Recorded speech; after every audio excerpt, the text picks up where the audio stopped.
Today, we're breaking down a powerful idea, why some human rights advocates call Bitcoin freedom money.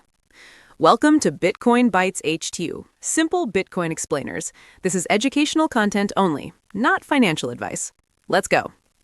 When most people hear about Bitcoin, they think about investing, speculation, or digital gold. But for many people around the world, Bitcoin is not primarily about making money. In some situations, it is about preserving freedom, protecting savings, and keeping important movements alive when traditional financial systems fail. To understand why Bitcoin can have humanitarian value, we first need to look at how money and banking systems can be used as tools of control. In most modern economies, nearly every financial transaction passes through banks, payment companies, or financial institutions. These intermediaries have the power to block payments, freeze accounts, or deny access to financial services. In stable democracies, these tools are often used for law enforcement, but in more authoritarian environments, they can also be used to silence opposition. If a government wants to weaken a protest movement or independent organization, it does not necessarily need to arrest people. Sometimes it only needs to cut off their access to money. A powerful example happened in Nigeria in 2020 during the End SARS protests against police brutality. As demonstrations grew, the government froze the bank accounts connected to the organizations raising money for the movement. Donations and financial support were suddenly blocked, but supporters quickly adapted by sending donations using Bitcoin. Because Bitcoin transactions do not rely on local banks, the movement was able to continue receiving funds for food, legal assistance, and medical support for protesters.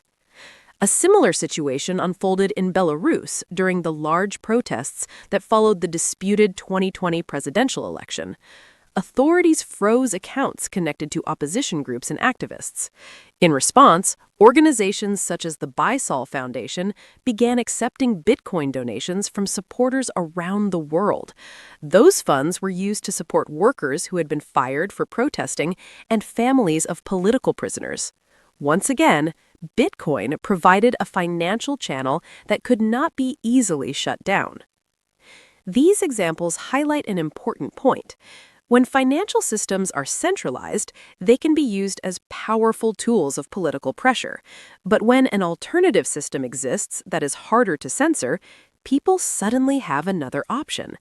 And that option can matter enormously in situations where financial repression threatens civil society. However, censorship resistance is only one reason why some people believe Bitcoin could play a humanitarian role. Another reason relates to a deeper concept about how humans protect valuable resources. Jason P. Lowery, a U.S. Space Force major and researcher, has proposed an idea called the Softwar theory. The basic argument is that throughout history, societies have relied on physical force to protect resources and maintain control over valuable assets. Nations defend territory with armies, and governments, historically, backed their currencies with political and military power. Lowery argues that Bitcoin introduces a different model. Instead of protecting money through violence or centralized authority, the system protects digital property using energy and computation. In simple terms, large amounts of electrical energy are used by the network to secure the ledger that records Bitcoin ownership. This creates something unusual. A system where individuals might be able to store value in a form that does not depend on trust in governments or financial institutions. And that possibility becomes especially important when people are living under unstable economic or political systems. The humanitarian implications of Bitcoin become even clearer when we look at situations where traditional currencies fail or financial infrastructure breaks down. One of the most striking examples comes from Venezuela, where years of economic mismanagement triggered one of the worst hyperinflation crises in modern history. At certain points, the national currency lost value so quickly that everyday goods had to be repriced constantly. Wages that once supported a family could suddenly become almost worthless within months. In that environment, some Venezuelans began turning to Bitcoin as an alternative way to store value or receive money from relatives abroad. Because Bitcoin operates outside the national monetary system, it offered a way to hold savings that was not directly tied to the rapidly collapsing currency. Another example emerged in Afghanistan after the Taliban takeover in 2021. When the new regime took control, parts of the banking system froze and many people suddenly lost access to financial services. International sanctions and financial restrictions made it difficult for humanitarian organizations to move money into the country. Some educational and humanitarian programs began using Bitcoin to pay Afghan women who were participating in online work and digital education initiatives. In situations where local banks were inaccessible or unreliable, Bitcoin allowed participants to receive income and store value digitally. For many of these women, it provided a rare opportunity to earn and control their own money during a period of severe political and economic restrictions. Stories like these help explain why some observers see Bitcoin not just as a financial asset, but as a new form of humanitarian infrastructure. At the same time, the Softwar concept offers a broader perspective on why this system might matter in the long term. According to the theory, Bitcoin transforms competition over money into a form of non-violent digital contest.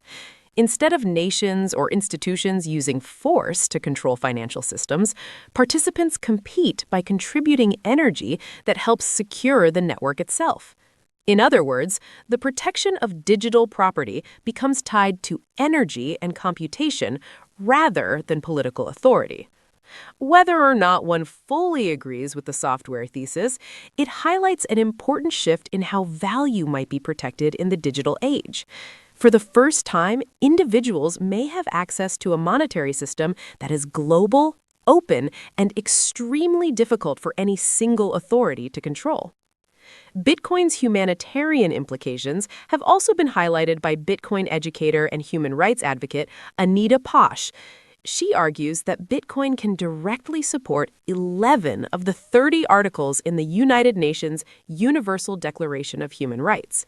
These include the right to property, the right to privacy, and freedom from discrimination.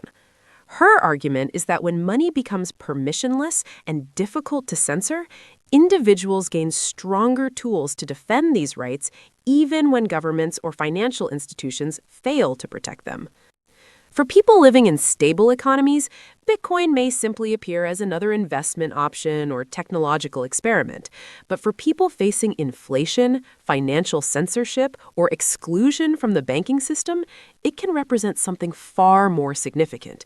It can represent a financial lifeline.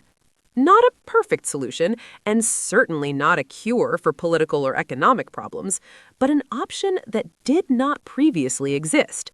And sometimes, having even one additional option can make a profound difference. A tiny next step you can take is to ask yourself a simple question. If your bank account were frozen tomorrow, would you have another way to access or receive money? That's why some human rights advocates call Bitcoin freedom money, simplified. If this helped, like, share, and subscribe for more Bitcoin explainers. Drop your biggest takeaway in the comments. I'd love to hear your thoughts. See you in the next one. Thanks.